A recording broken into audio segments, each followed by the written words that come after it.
Иако со пореметена агенда автомобилската индустрија има големи планови за годинава.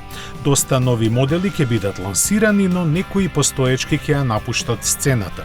Меѓу нив ќе бидат и Alfa Romeo Giulietta и Ford Focus RS. Првиот затоа што слабо се продаваше, а вториот заради се построгите норми за издувните гасови. Кога се појави во 2010 година, од провокативно дизајнираниот италијански хеджбек многу се очекуваше и покрај критиките за механиката и квалитетот на изработката најде на добар прием на пазарот. Дури го освои и второто место на изборот на европскиот автомобил на годината. Но делејки ги проблемите со останатите во групата, Alfa Romeo не можеше да ги следи барањата на купувачите. Нему ја потполни гамата мотори, посебно со помоќни адреналински верзии. За време на својот досегашен животен век, Giulietta на 3 пати беше скромно обновувана, но попусто.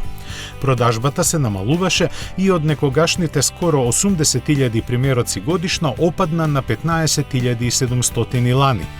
Неизин наследник воопшто и не се развива, а ослободените производствени капацитети ќе бидат искористени за нов кросовер на Maserati помал од Levante.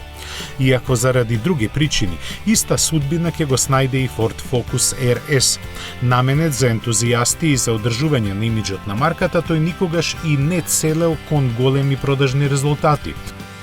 Место тоа, од бројките кај него високо беа цената и секако коњските сили, кои првата генерација ги имаше 212, втората 305, а третата 355.